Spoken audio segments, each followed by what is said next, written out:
Bonjour à tous, je continue à vous partager des extraits du livre du cardinal Ratzinger, Foi, vérité, tolérance. Réflexion finale. La philosophie, de même qu'elle doit être à l'écoute des connaissances empiriques qui mûrissent dans les diverses sciences, elle doit considérer comme une source de connaissances la tradition sacrée des religions, et en particulier le message de la Bible. Il n'existe point de grande philosophie qui n'en ait reçu des lumières et des indications. Nous pensons à la philosophie de la Grèce et de l'Inde, à celle qui s'est épanouie au sein du christianisme. Nous pensons aussi à des philosophies plus récentes qui, convaincues de l'autonomie de la raison comme dernière mesure de la pensée, restaient cependant tributaires des grands thèmes de la foi biblique que la foi biblique a placés sur le chemin de la philosophie.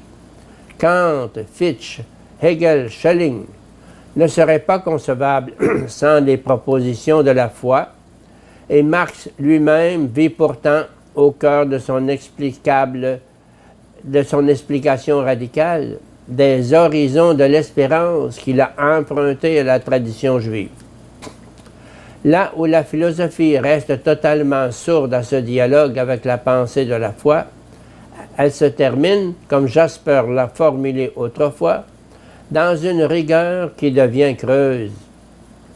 À terme, elle se voit alors obligée de renoncer à la question de la vérité, c'est-à-dire de se renoncer elle-même. C'est une philosophie qui ne se questionne plus sur ce que nous sommes, sur ce à quoi nous sommes destinés, sur l'existence de Dieu et la vie éternelle, a démissionné de sa tâche de philosophie. Le commentateur Jean Ross saisit très exactement la quintessence du document pontifical quand il dit que le détrônement de la théologie et de la métaphysique a rendu la pensée non seulement plus libre, mais aussi plus étroite. Et il ne craint pas de parler d'un abêtissement par l'incrédulité. En se détournant des dernières interrogations, la raison s'est aplanie et s'est rendue ennuyeuse et est devenue incompétente pour résoudre les énigmes vitales du bien et du mal, de la mort et de l'immortalité.